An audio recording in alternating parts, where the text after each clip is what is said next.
Tapi berikut ini juga ada informasi lagi nih pemirsa yang akan kita bahas terkait dengan film yang akan di-remake oleh rumah produksi Korea yang sebelumnya memproduksi film pemenang Oscars, Parasite. Nah, ini dia nih, film komedi getir garapan Christo Emmanuel, Tinggal Meninggal.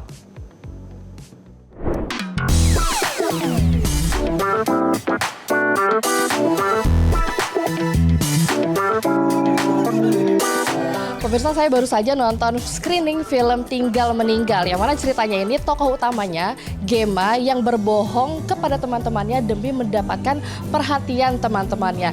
Nah, untuk tahu lebih lanjut tapi biar gak spoiler nih, kita langsung tanya-tanya ke produser dan juga sutradaranya. Ada Ko Ernest, produsernya, ada juga Christo Emmanuel, sutradaranya. Halo, salam kenal. Kita pertama ke Ko Ernest dulu kali ya.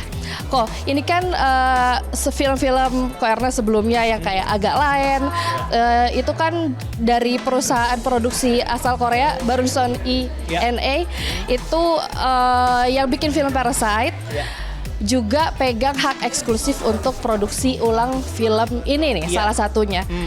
Gimana awal mulanya? Oke, jadi mungkin aku luruskan ya, bukan punya hak untuk produksi ulang, tapi dia memegang hak seandainya mau ada negara lain yang mau memproduksi ulang. Jadi dia sebagai international licensing agent kita. Apakah akan ada yang ngambil atau tidak, belum tahu. Tapi kalau misalnya ada yang mau, nanti mereka yang ngurusin. Jadi mereka datang ke kita untuk, boleh nggak kita handle agak lain dan Tinggal Meninggal, supaya kalau misalnya ada market yang nanti mau adaptasi, itu mereka yang handle distribution rights. Saya kira-kira gitu. Tapi padahal ini kan belum tayang resmi ya, ke bioskop, tapi kok bisa udah di tag duluan gitu? Oke, bisa di tag duluan karena dari sejak kita present konsep mereka tertarik, kemudian mereka baca skenarionya, dan ketika selesai syuting kita bikinin kayak semacam rough edit gitu. Jadi mereka mengiyakan bukan berdasarkan hanya firasat, tapi mereka udah nonton versi yang very rough cut gitu. Mereka udah lihat materinya. Bareng nih. Duluan ya. Perasaan yang gue rasain ini normal gak sih? Normal sih. Kenapa lu? Kak Christo, ini kan film pertama nih yang nyutradarain sendiri. Awalnya tuh idenya dari mana sih? Apakah dari pengalaman pribadi atau gimana? Ini kan film yang disutradarai oleh aku, tapi di co-directorin sama istri. Terus juga kita nulisnya berdua, dia co-writer aku. Idenya tuh muncul dari sebenarnya pengalaman pas SD. Aku pernah merasa kesepian di sekolah karena nggak punya teman, tapi tiba-tiba one day karena aku mau pindah keluar kota, teman-temanku jadi ngasih perhatian itu gitu. Rasa itu tuh tumbuh besar sampai aku dewasa tuh masih berpikir, kok rasanya unik banget ya waktu itu gitu, pengen kutuangkan dalam bentuk film. Apalagi saat itu pas aku kecil, pas dapat perhatian itu dari orang-orang yang tadinya nggak perhatian sama aku, cuman gara-gara aku mau pergi gitu. Jadi aku bayangin gimana kalau misalnya dibentuk menjadi sebuah dark comedy. Dan akhirnya aku ngobrol sama istri kita di mobil, dan premis ini tuh akhirnya juga muncul gitu.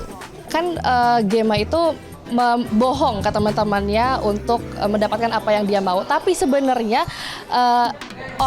ayahnya Gemma ini pada masa lampaunya juga bohong untuk mendapatkan keuntungan.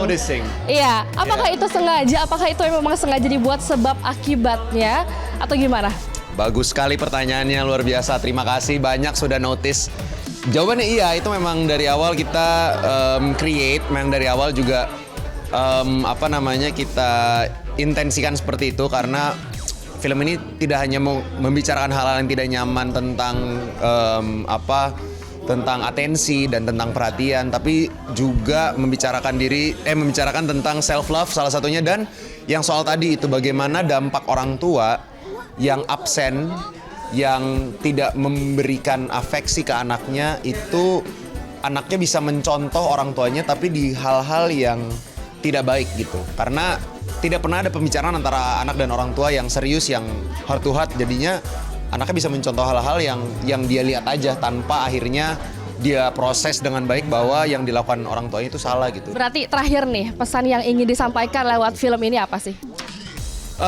Dari awal aku nulis film Tinggal Meninggal, memang tidak ada satu pesan yang pengen aku sampaikan. Aku pengen film ini jadi conversation starter. Justru aku pengen tahu dari kalian penonton, apa yang kamu dapat dari film Tinggal Meninggal gitu. Karena tergantung point of view sekali gitu. Kalau kamu relate dengan Gema, mungkin kamu dapat pesan yang beda. Kamu nggak relate dengan Gema, kamu dapat pesan yang beda lagi. Kamu relate dengan orang tuanya, kamu beda lagi pesannya gitu. Jadi justru please let me know kalau setelah nonton kasih tahu aku apa yang kamu dapetin. Gitu. Hiburan sih tapi tentunya salah satunya. Gitu. Terima kasih Kak Kristo, Ko Ernest. Tinggal meninggal 14 Agustus. Jangan lupa nonton karena akan ada banyak sekali pesan, tidak hanya menghibur tapi juga banyak pesan-pesan moral di dalam filmnya. Dari Jakarta, Nurul Zenita, Andi Suara, Metro TV.